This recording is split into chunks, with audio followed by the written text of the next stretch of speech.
Amerikadagi sog'lomlik o'lchamlari va baholash institutining eng yangi mo'lcharlariga qaraganda 2023-yilga borganda Xitoydagi 1 milliondan ortiq odam Xitoy virusi bilan yuqumlanib o'lib ketishi mumkin ekan. Reuters agentligining 17-chisla xabar qilishicha, Jungoda Xitoy virusi bilan yuqumlanuvchilarning soni kelar yili 1-aprel oyi atrofida eng yuqori chekka yetib, o'lganlarning soni 1 milliondan oshadi ekan. Sog'lomlik o'lcham va baholash tadqiqotxonasining mudiri Murayning bildirishicha, u vaqtgacha Xitoy nufusining taxminan 3dan biri Xitoy virusi bilan yuqumlandi ekan. Angliya taratqullari pul muomala vaqt kelsining 16-dekabr kundagi xabarda Bejondagi dafn murosimi jasad ko'ydirish o'rnida faqat 14-dekabr kundida Xitoy virusi deb diagnoz qo'yilgan kishilarning kam deganda 30 dan ortiq jasad ko'ydirilganligini bayon qilgan.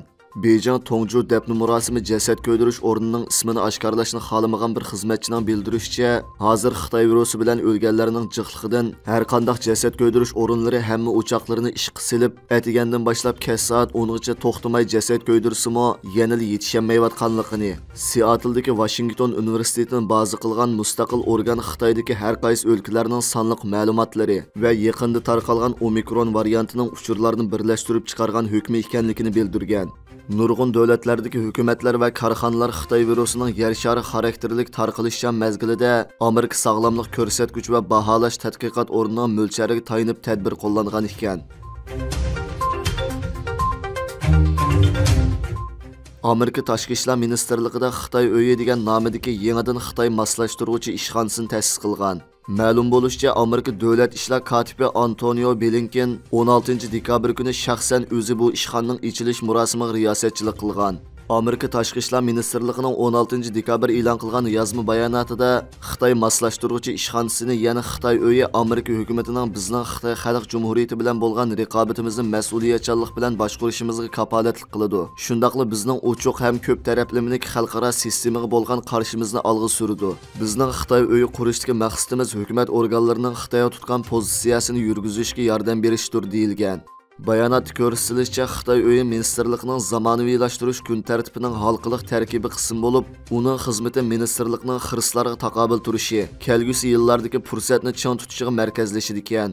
Amerika Davlat ishlar ministrligining bayonotida ko'rsatishicha, Blinken 16-dekabr atiganda o'tkazilgan ochilish murosimini qilgan so'zida Xitoy uyining bu ministrlik va boshqa o'rinlardagi bir guruh Xitoy mutaxassislarini to'plab, har qaysi bo'limlar va xalqaro bexatarlik, iqtisod, texnologiya, ko'p taraflik diplomatiya va strategiyalik aloqa sohasidagi mutaxassislar bilan mo'rin-mo'riga terab xizmat qilganligini aytgan. Ma'lum bo'lishicha, Blinkenning Xitoy ziyoratiga tayyorlik qilish uchun 11-dekabrdan boshlab yordamchi tashqi ishlar ministri Daniel Kritenberg bilan Amerika Davlat xavfsizlik komitetining Xitoy va Xitoy ishlariga mas'ul oliy direktori Laura Rosenbergning boshchiligidagi bir Amerika vakillar umki Xitoyda ziyoratda bo'lgan. Yevropa ittifoqi Qor dengizidan halqagan G'arbiy Osiyodan Yevropaga tok yetkazish simi qurishga mablag' bilan ta'minlaydi ekan. Azerbayjon, Ruminiya va Vengriyadan iborat 4 davlat 16-dekabr kuni Yevropa ittifoqi mablag' solgan turning bir qismi sifatida Azerbayjondan Yevropa davlatlariga shamol energiyasini to'sish uchun Qor dengizi orqali kabel yasash to'g'risida kelishim imzolagan. Yevropa komissiyonining raisi von der Leyenning bildirishicha, bu Yevropa ittifoqining Rossiyaga tayanmaslik va ko'p xil usulni qo'llanib ishonchli energiya sheriklari tepishdagi yangi strategiyasi ekan.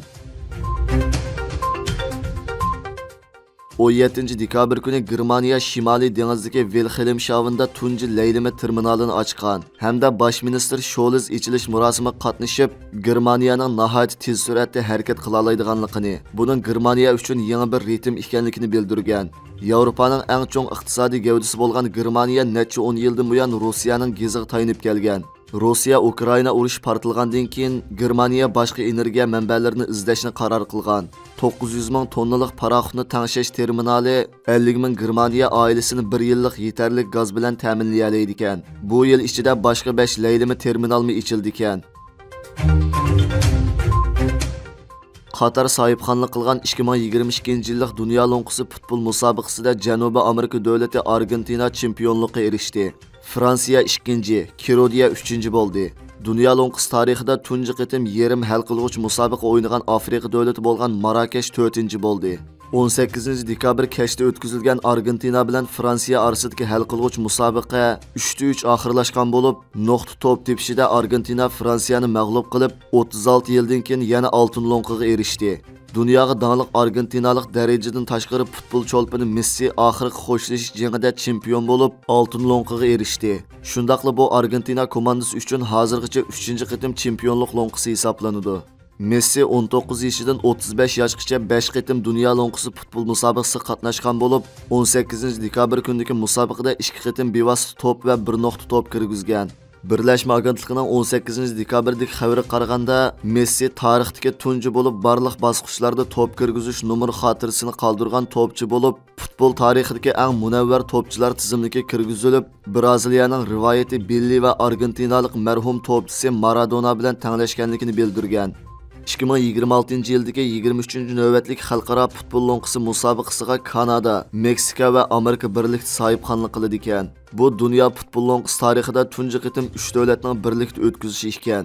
2022-yillik dunyo lo'nqisi futbol musobaqasiga Osiyo davlati Qatar sohibxonlik qilganlikdan, Osiyo davlatlarining keyingi qitimli xalqaro futbol lo'nqisi musobaqasini talab qilish huquqi yo'q bo'lmaydi ekan.